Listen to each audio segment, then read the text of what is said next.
যখন জেদ করে ওই সময়টা হয়তো বোঝাতে পারেন, তখন একটু মাঝে সাঝে স্ট্রেস হয়। ওকে বোঝানোর চেষ্টা, কোনো কোনো সময় বুঝে, আবার কোনো কোনো সময় ও মানে আউট অফ কন্ট্রোল হয়ে যায়। আন্ডারস্ট্যান্ডিং লেভেলটা ওর অনেক বেড়েছে। ওর যখনই টয়লেট পায় তখন থেকে ও কিন্তু নিজে নিজে টয়লেটে চলে যায়।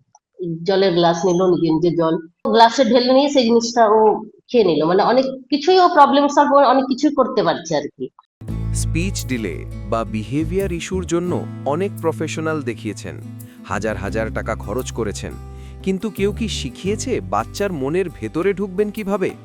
থেরাপি তো চলছে, কিন্তু কেউ আপনাকে বলেনি বাচ্চার সাথে কানেক্ট হওয়ার আসল রহস্যটা কি। যদি বাচ্চার সাথে আপনার বন্ডিংই তৈরি না হয়, তবে সব চেষ্টাই বৃথা।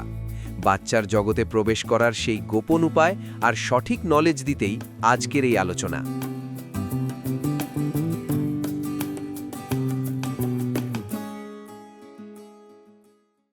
স্যার বলছি, আমার ছেলের ক্ষেত্রে আমি একবার বলেছিলাম আপনাকে যে ও স্টোরি শুনতে চায় না, মানে কোনো একটা অবজেক্টকে নিয়ে পার্সনিফাই করে ও স্টোরি শুনতে চায় না। কিন্তু একদম যে শুনতে চায় না, অবজারভেশন করে আমি যেটুকু বুঝতে পেরেছি আর কি, একদম যে শুনে না তা না, ও কিছু কিছু জিনিসগুলো ও শুনছে, না শোনার না। কিন্তু সেই জায়গায় আমি যে ল্যাগ বুঝতে পারছি যে আমি হয়তো ওর ইন্টারেস্ট জোন থেকে অন্য জায়গায় হয়তো ওর সেটা ওর ভালো লাগছে না, আমরা ও শুনছি না। একদম যে শুনে না তা শুনেই ও অনেক কিছু জিনিস ওর মানে আন্ডারস্ট্যান্ডিং লেভেলটা ওর অনেক বেড়েছে। যেমন আগে আমি হয়তো বুঝতে পারছি ওর টয়লেট পেয়েছে, কিন্তু আগে আমরা জোর করে নিয়ে যেতাম টয়লেট করাতে। আর যখন স্টোরি, যখন একটা জিনিস নিয়ে যখন হয়তো খেলছে ওর ইন্টারেস্ট জন্য, তখন হয়তো ওর ওখানে হয়তো সেই জিনিসটা আমি বলছি যে ওর হয়তো টয়লেট পেয়েছে, এখন তো ও কি করবে, কোথায় বিছানায় না শুশু করে দেয়, এইসব গুলো যখন বলে দিচ্ছি, ও কিন্তু নিজে নিজে ঠিক একদিন হুট করে নিজে নিজে চলে যাচ্ছে টয়লেটে। সেদিন থেকে ও এখন ডেলি ওর যখনই টয়লেট পায় তখন থেকে ও কিন্তু নিজে নিজে টয়লেটে চলে যায়।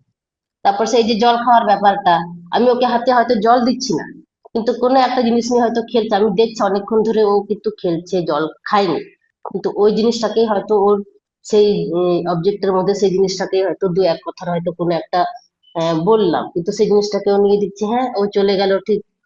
জলের গ্লাস নিল, নিজে নিজে জল বোতল থেকে ঢেলে খেলো, বোতলে যেহেতু খেতে পারে না, কিন্তু ও গ্লাসে ঢেলে নিয়ে সেই জিনিসটা ও খেয়ে নিল, মানে অনেক কিছুই ও প্রবলেম সলভ, অনেক কিছুই করতে পারছে আর কি।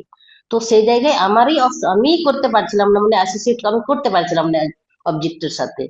কিন্তু ওই অবজারভেশনটা করে কিন্তু অনেকটা জিনিস আমি সেই জায়গাগুলো বুঝতে পেরেছি। আর যেহেতু কানেকশনেরও যেহেতু কিছু ঘাটতি আছে, ওই জায়গাটাও আমি আবার সেই মিররিংটা আমি এখন মানে প্রতিদিনই ডেলি মানে ওকে মিররিংটাই আমি বেশি করি, স্টোরি টেলিংটা খুব কমই বলতে গেলে এই জিনিসটা করছি। আর ও বাইরে গেলে যেমন খুব একটা জেদ করে, মানে ও ধৈর্যে মানে বেশিক্ষণ ধৈর্য রাখতে পারে না আর কি। মানে বাইরে গেলে কোনো কিছু জিনিস যদি আমরা বাজারে যাই আর কি, মানে ও কিছুক্ষণ সময় ও ওয়েট করে যে আমাকে কিছু দিচ্ছে কি দিচ্ছে না। মানে কিছুক্ষণ সময় ওয়েট করে যখন দেখছি যে আমাকে কিছু মানে দিচ্ছে না, তখনই ও কিন্তু মানে একটা কান্না শুরু করে দেবে, ওই চিৎকার করবে। কিন্তু ওই জায়গাটায় ওকে বোঝানোর চেষ্টা, কোনো কোনো সময় বুঝে, আবার কোনো কোনো সময় ও মানে আউট অফ কন্ট্রোল হয়ে যায়। মানে আমরাও হয়তো নিজে মনে মনে হয়তো বলি যে আজকে দেবো না, আচ্ছা কি করবে, ওই জিনিসটা করতে যখনই চায় তখনই দেখি এই জিনিসগুলো রিয়াকশন গুলো কিন্তু ওর হয়ে যায়। তো না, আপনি যখন আবার ছেড়ে দিই অসাধারণ। তখন দেখি না ঠিকই আছে। আপনি মানে এই অসাধারণ জিনিসটাই বুঝতে শেয়ারিং পারছি, মানে করেছেন। চেষ্টা, হ্যাঁ। আপনি অসাধারণ শেয়ারিং করেছেন। আমি এটা বলবো যে এই স্টোরিগুলো একদম প্রথম দিকে যখন আপনারা শেয়ার করছেন, সেটা শেয়ার করার জন্য এটা কি করা যেতে পারে? বলুন। একদম স্যার, করা যেতে ঠিক পারে, আছে। কিন্তু আমি একদম কমই করি। হ্যাঁ। না, ঠিক আছে। আজ যা বললেন, দেখুন অন্য সময় আপনি সেটুকুও বলেন না, এবং ওখানেই না প্রবলেমটা। আমি মানে এখনো স্যার, মানে আমি একাই যেহেতু ছেলেটাকে দেখি, এখন আমি এখানে বসে আছি, মানে ছেলেটাকে ওই ঘরে রেখেছি, ও আসলে মোবাইলটা কেড়ে নেবে, ওই জন্যই আমি ওটাও করতে পারি না। মানে টানা বসে থাকতে পারি না, কখনো হয়তো ভিডিও অফ করতে হয়। এখন যেহেতু কিছুদিন বাড়িতে ছিলাম, এবার সবাই স্মার্টফোন থাকলে ওর একটা মানে ওই জায়গাটার ওর মধ্যে ওর দেখার ইচ্ছেটা বেড়ে যাচ্ছে, ওই জন্য আমি মোবাইলটা যত পারি একটু এই কটা দিনটাই অ্যাভয়েড স্যার করছি, এই স্যাটারডে থেকে। মানে ওই জন্য আগের ক্লাসটাও আমি বেশিক্ষণ করতে পারিনি, তারপর রেকর্ডিংটা শুনেছি। নইলে আগে আমি বুঝতে পারতাম, তখন অত খুব একটা ইয়ে করতো না। আমি মাঝে সাঝে ডিউটিতে আমার সাথে যেহেতু আহ, যেতে চাইছিল বলে ওখানে গিয়ে হয়তো ও টাইম কাটানোর জন্য কিছু একটা গেম হয়তো দেখিয়েছি, সেদিন থেকে ওর এই অ্যাট্রাকশনটা চলে এসেছে মোবাইলের জন্য। ওই এক সপ্তাহটার জন্য আমি মানে হ্যাঁ বেশি স্ট্রাগল করতে হচ্ছে, ওই জন্য এই কিছুদিনটা আমি মোবাইলটাকে আর কি একটু ইয়ে করে রাখছি ওর সামনে থেকে। এই জিনিসটা হচ্ছে আর কি এই কিছুদিন, আবার এখন আস্তে আস্তে মানে এই কটা দিন থেকে আবার ঠিক হয়ে আসছে আর ঠিক কি। আছে মা, আপনি একটা লম্বা শেয়ারিং করলেন। আমি বলবো এই ধরনের শেয়ারিং রেগুলার বেসিসে করুন, এবং আপনাকে শুধু বাকিদেরও একই কথা বলবো, একটু চেষ্টা করুন, হয়ে যাবে। এবার এই জায়গায় যখন আপনি বলছেন ইমিডিয়েটলি, দেখুন 2-5 জন যদি একই প্রবলেম নিয়ে ইন্ডিপেন্ডেন্টলি বলে, তাহলে প্রবলেমটা পারসিস্ট করছে। এবার কিভাবে সলভ করা যায়, আমরা যাবো।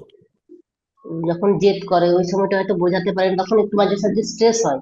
তারপর ওই সময়টা আমি কিছু বলি না, চুপ করে থাকে একদম, মানে রিয়াকশনও করি না। আমি দেখি ছেলেটা তখন মানে ওই মাথার থেকে আগে যেরকম রিয়াকশনটা চলে আসতো ওই জিনিসটা করি না এখন। ওই কিছুতে ওই ওই জিনিসটা করাতে ছেলেটা অনেকটা ও শান্ত হয়েছে, আমিও কিছু বলছি না, ভালো। আমি জিনিসটাকে এবং হ্যাঁ যেটুকু সেই হয়েছে, জিনিসটা আমি শুধু যেটুকু আশ্বস্ত করি যে হ্যাঁ ঠিক আছে এই জিনিসটা পেলাম না, ঠিক আছে অন্য সময় দেবো, ঠিক আছে এখন বন্ধ হয়ে গেছে যে দিতে পারবো না, এইসব জিনিসগুলো আমি বোঝাই, কিন্তু আমি আগের মতো রিয়াকশনটা করি না এখন। খুব ওই ভালো। জিনিসটা অনেকটা কাজ হচ্ছে। যদি যেটুকু বাকি আছে আপনারা একটু ব্যবস্থা করেন না, দেখবেন আপনারাও ভালো থাকবেন। এবং স্ট্রেস নিয়ে কোনো লাভ হয় না, একটুখানি এগিয়ে দেখুন, হয়ে যাবে, কিছু এমন ব্যাপার না। তাহলে আশা আছে, এটুকু বুঝতে পারছেন?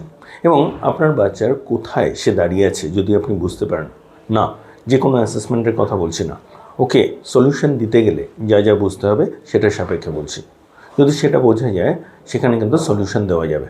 সুতরাং আপনারা যদি একটা ফ্রি ডেভেলপমেন্টাল অডিট চান, আমাদের নাম্বার দেওয়া রইল, হোয়াটসঅ্যাপে যোগাযোগ করুন, জানান যে আপনি একটা ফ্রি ডেভেলপমেন্টাল অডিট চাইছেন, আমরা অবশ্যই আপনাকে সাহায্য করব।